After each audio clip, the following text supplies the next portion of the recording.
आज हमने देखना है एक वेब पेज को दूसरे वेब पेज से किस तरह से कनेक्ट किया जाता है। यहाँ पे मैंने एक index.html की फाइल बना ली है, उसके अंदर टाइटल हमारे पास है प्रैक्टिस, उसके अंदर बॉडी टैग है। बॉडी टैग के अंदर हम लोग सबसे पहले क्या करेंगे कि एक नेविगेशन बार बनाएंगे। नेविगेशन बार के अंदर जो है ना वो हम लोग पेजेस को अटैच करेंगे। ठीक है, पहले तो एक नेव बार बना लेते हैं। नेव बार बनाने के लिए हमारे पास जो टैग होता है ना वो NAV होता है, नेव होता है। ठीक है, इसको एंटर करेंगे। अच्छा, इसके अंदर अब हम लोगों ने एक एक करके नेव बार्स बनानी है।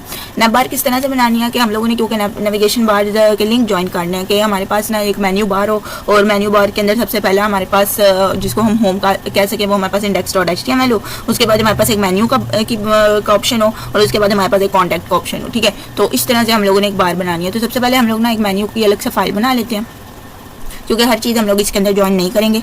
मेन्यू.html की एक फाइल बना लें।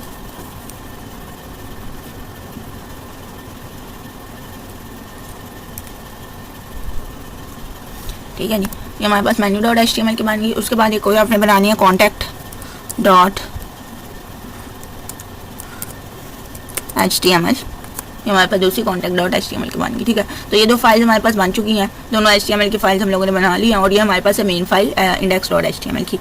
इन दोनों फाइल्स को हम index.html के अंदर हम लोग कनेक्ट करेंगे।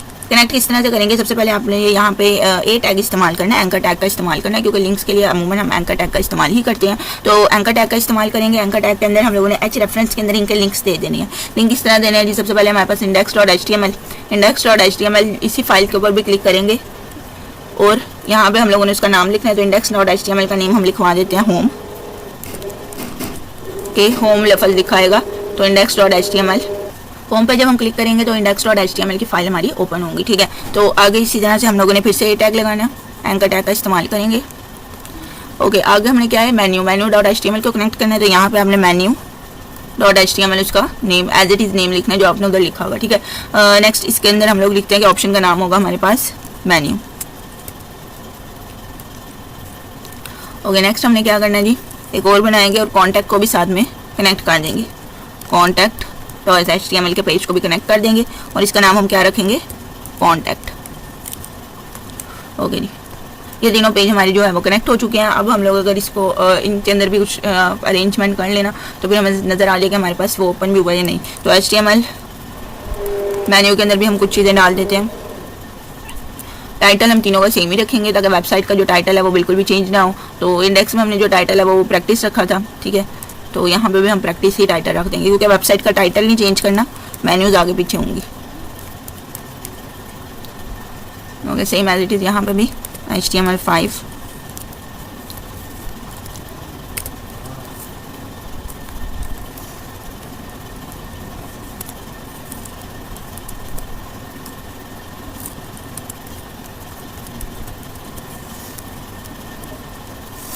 ओके, कॉन्टैक्ट के अंदर नेक्स्ट हम लोग कुछ अपना बारे में कोई अपने बारे में जो है वो डाटा वगैरह डाल सकते हैं।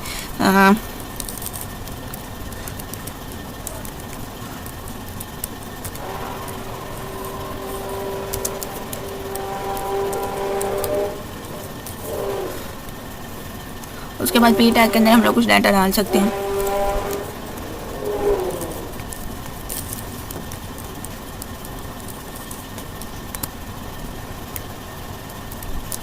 ठीक है, ये हम लोगों ने ऑलमोस्ट इसको तैयार कर लिया। आप अपना रियल डाटा भी डाल सकते हो क्या, ताकि चीज़ जो है वो वेबसाइट जो है वो। नेक्स्ट हम मेन्यू में कुछ चीज़ें ऐड करेंगे। ठीक है, क्योंकि हमारे पास मेन्यू है। सबसे पहले H1 यहाँ पे मेन्यू, उसके बाद P tag. Okay, P tag के अंदर हम लोग कुछ जो है वो मैसेज दे देंगे, हेयर इज़ और मेन्यू। ठीक है, नेक्स्ट लिस्ट टैग बना लेते हैं, ऑन ऑर्डर लिस्ट बना लेते हैं। इसमें टाइप हम दे देते हैं।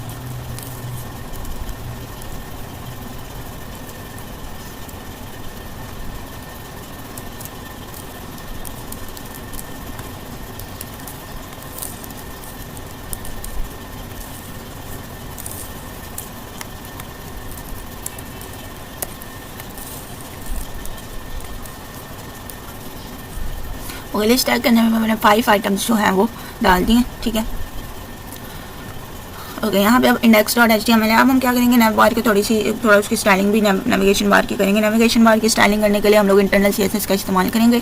इंटरनल CSS आपको पता है हेड सेक्शन के अंदर हम लोगों ने स्टाइल लिखना होता है और देन इंटरनल CSS आपकी हेड सेक्शन में आती है। सबसे पहले हम लोग सिलेक्टर का नाम लिखेंगे। पता है आप लोगों को जिस तरह के सिलेक्टर हमारे टैग का नाम क्या है, नैव। नैव के ऊपर हम लोग डालना चाहते हैं तो सबसे पहले NAV नैव, उसके बाद कर्ली ब्रेसेस एंड देन हमने यहाँ स्टार्ट करनी है। सबसे पहले तो आपने इसे डिस्प्ले किस तरह से करवाना है, तो डिस्प्ले फ्लेक्स में करवाएंगे। नेक्स्ट है हमारे पास हर एक आइटम के अंदर आप लोगों ने गैप कितना देना है वो हम गैप से डिसाइड करेंगे। तो 2 का गैप रखेंगे।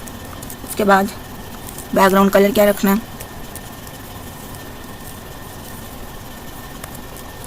बैकग्राउंड हम ब्लैक का रख देते हैं। नेक्स्ट थिंग लास्ट थिंग हमारे पास पैडिंग।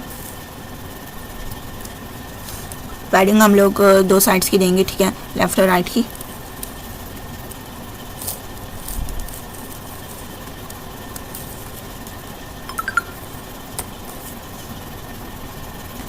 अच्छा, यहाँ पे मैंने रिम इस्तेमाल कर रही हूँ। रिम जो होता है वो जो PX होता है ना उससे थोड़ा सा बड़ा होता है, ठीक है, इसलिए मैंने रिम इस्तेमाल किया। 1 रिम जो है वो 16 PX के इक्वल होता है, इसलिए यहाँ पे मैंने रिम इस्तेमाल किया। अच्छा, मैं नैव बार के अंदर ही जो हमारे पास ये A टैग्स है ना इनका इस्तेमाल करूँगी, इनके ऊपर स्टाइलिंग जो है वो अप्लाई करूँगी। तो नैव A हमने अप्लाई करना है कि जी नैव बार के अंदर जो A टैग्स हैं, एंकर टैग्स हैं, उसके अंदर आप लोगों ने ये वाली स्टाइलिंग अप्लाई करनी है, ठीक है।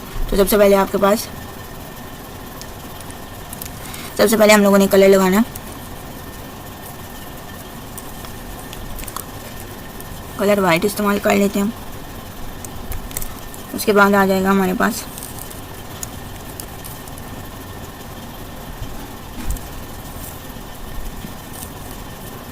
अच्छा, टेक्स्ट डेकोरेशन के अंदर है कि टेक्स्ट आपके पास डैश्ड के अंदर आए, डॉटेड फॉर्म में आए, ठीक है, या फिर उसके बाद डबल लाइन फॉर्म में आए, ठीक है, क्योंकि यहाँ पे ना जब आपके पास लिंक इस्तेमाल होता है तो लिंक के नीचे में आपके पास अंडरलाइंस इस्तेमाल हो जाती हैं, ठीक है। इसीलिए हम लोगों ने ना इसको नन कर देना ताकि हमारे पास ये ना शो हो कि ये भाई कोई लिंक है, ठीक है, ऐसा हम लोगों ने फील नहीं करवाना। तो नेक्स्ट हमारे पास आएगा इसके अंदर ओके। नेक्स्ट यहाँ पे हम लोगों ने एंकर टैग को क्लोज कर देना। उसके बाद हम लोग लगाएंगे उसके बाद नैव A।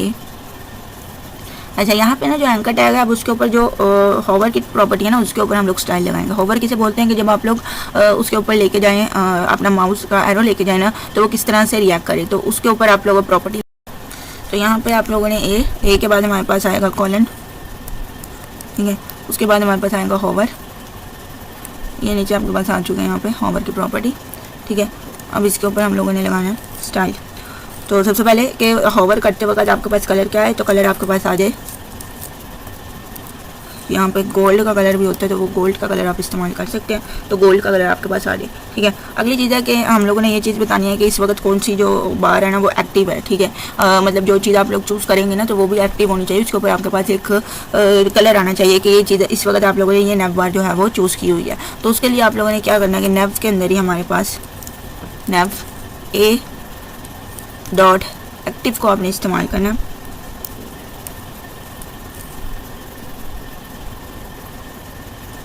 कि जब कोई चीज़ एक्टिव रही तो आप उसके ऊपर क्या स्टाइलिंग अप्लाई करना चाहते हो।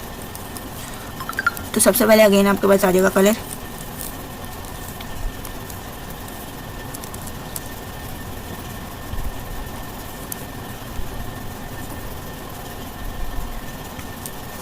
ओके, कलर आ जाएगा।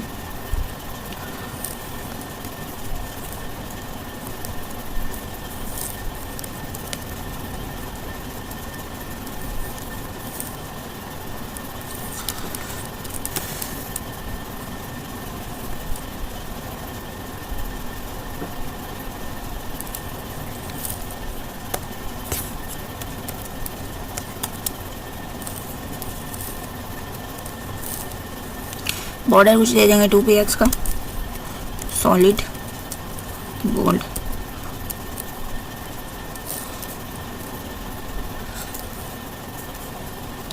ओके। अच्छा, यहाँ पे मेरे क्या है कि यहाँ पे मेरे एरर आ रहे हैं। क्यों एरर आ रहे हैं? क्योंकि ना यहाँ पे जो हमारे पास एक्टिव है ना, ये हमारे पास है क्लास, और एक्टिव की क्लास इस वक्त अभी हम लोगों ने जो है वो एक्टिव की जो क्लास है वो हम लोगों ने अप्लाई नहीं किया है। तो एक्टिव की हम क्लास बनाएंगे index.html के अंदर, कि जब भी हम लोग index.html के अंदर जो है वो जब भी हम लोग इसके ऊपर क्लिक करें तो हमारे पास इसके आसपास ये वाला जो एक्टिव वाला की स्टाइलिंग है वो हमारे पास अप्लाई हो जाए। तो क्लास इसके अंदर आपने एक्टिव डाल देना क्लास के अंदर।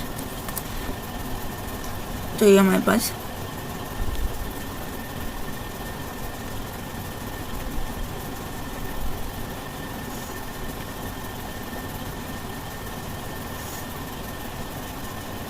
ओके। यहाँ पे हमारे पास सब कुछ रेडी हो गया, ठीक है। तो इसको नॉर्मली रन करके देखते हैं।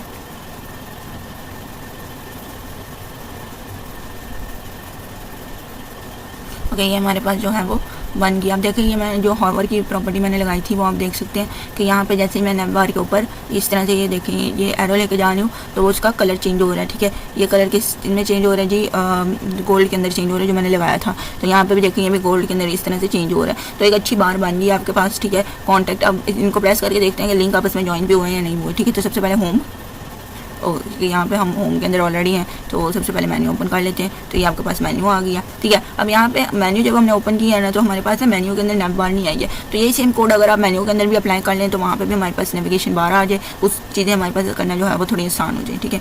तो अच्छा, यहाँ पे एक्टिव होने पर हमारे पास वो एक्टिवेशन का जो हमारे पास बॉर्डर था वो नहीं आया। उसके लिए हम लोग यहाँ पे इसके अंदर थोड़ी सी कोडिंग चेंज करेंगे, ठीक है।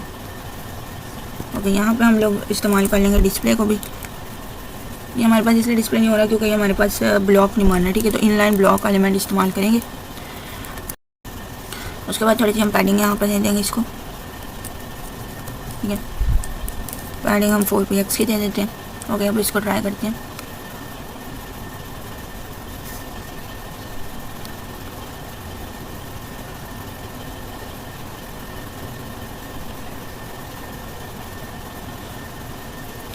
अच्छा, एक्टिव का कोड हमारे पास स्टिल अप्लाई नहीं हो रहा था। तो यहाँ पे थोड़ी सी गलती हमने की है। यहाँ पे आता है ए डॉट एक्टिव, ठीक है। कि ए टैग के ऊपर आपने नैव के अंदर के ए टैग के ऊपर आपने चीज़ लगानी है, ठीक है। तो इसको रन करके देखेंगे तो ये हमारे पास ये इस तरह से ये चीज़ आ चुकी है, ठीक है। जो चीज़ हमारे पास प्रेस होगी वो यहाँ पर इस तरह आ जाएगी। अच्छा, यहाँ पे मैं क्या करती हूँ कि मेन्यू बार के अंदर भी सेम कोड अप्लाई करती हूँ और कॉन्टैक्ट के अंदर भी सेम कोड अप्लाई करती हूँ, ठीक है। तो हमारे पास मेन्यू बार के अंदर भी हम नैव बार बना लेते हैं। तो Ctrl+C, उसके बाद यहाँ पे बॉडी के अंदर हम लोग सबसे पहले H1 के ऊपर ये चीज़ बना लेंगे, ठीक है। उसके बाद कॉन्टैक्ट के अंदर भी सेम हम लोग नैव बार इस्तेमाल करेंगे। Ctrl+V आ जाएगा। ओके, यहाँ पे हम लोगों ने क्या करना है कि सबसे पहले हम लोग बना लेते हैं एक HTML का, ये सारी स्टाइलिंग है हम लोग वो स्टाइल शीट के अंदर डाल देते हैं और तीनों को जो है वो उससे कनेक्ट कर लेते हैं। ओके, यहाँ पे ना मैंने style.css का एक पेज बना के सारी स्टाइलिंग इसके अंदर डाल दिया। मैं तीनों पेज को ना उस पेज के साथ कनेक्ट कर दूँगी। फ़ायदा क्या होगा कि तीनों पेज के अंदर अलग अलग स्टाइलिंग नहीं डालनी पड़ी मुझे। अब मैं एक ही पेज के अंदर जो है वो आराम से style.css के अंदर से ही इनको लिंक कर दूँगी। तो CSS की फाइल है मेरे पास, style.css index.html में लिंक हो गया। उसके बाद मैं जाऊँगी जी menu.html में। menu.html में भी हम इसे लिंक कर देंगे। तो लिंक टैग को इस्तेमाल करेंगे, link.css को। तो ये हमारे मेन्यू टैग में भी लिंक आउट हो गया। तो अब हम लोगों ने जाना है जी कॉन्टैक्ट टैग के अंदर। तो कॉन्टैक्ट टैग के अंदर भी सेम थिंग हम इसे करेंगे तो उसके अंदर भी हमारे पास ये लिंक हो गया, ठीक है। अब हमारे पास बारी आती है एक्टिव की। एक्टिव ने क्या करना है कि जब आप लोगों ने index.html की फाइल बनाई है ना तो क्लास आपने देनी है एक्टिव की HTML के अंदर, index.html के अंदर, ठीक है। कि जब ये वाली रन होगी ना तो वो एक्टिव जो आपके पास आ रहा है ना गोल्डन अंडरलाइन आ रही है वो index.html के पास के नीचे आए। जब आप मेन्यू को क्लिक करें ना तो मेन्यू के अंदर फिर आपके पास ये एक्टिव कॉल हो। तो जब आपने मेन्यू की फाइल में डालना है तो आपने ये जो एक्टिव की क्लास है वो आपने मेन्यू में डाल देनी है, ठीक है। तो यहाँ पे ये हम एक्टिव करेंगे कि जब मेन्यू एक्टिव हो तब हमारे पास एक्टिव के अंदर जो हमारे पास वो स्टाइलिंग की है तो वो एक्टिवेट हो जाए। और कॉन्टैक्ट के अंदर भी सेम थिंग हमने करनी है। जो आपके पास एक्टिव की क्लास है, ठीक है, इसको हम डाल देंगे कॉन्टैक्ट के अंदर। तो ये डन, ठीक है। तो अब इसको हम लोग रन करके देखते हैं। index.html फर्स्ट पेज होता है तो index.html से हमेशा स्टार्ट करते हैं, ठीक है। तो ये हमारे पास आ गया। मेन्यू को क्लिक करेंगे तो देखो मेन्यू के ऊपर गोल्डन आ गया तो ये हमारे पास वैसे ही वैसे है, ठीक है। उसके बाद कॉन्टैक्ट को क्लिक करेंगे तो ये कॉन्टैक्ट के ऊपर आ गया तो ये हमारे पास वैसे है। तो होप सो आप लोग को आज का टॉपिक समझ आ गया हो। अल्लाह हाफिज़।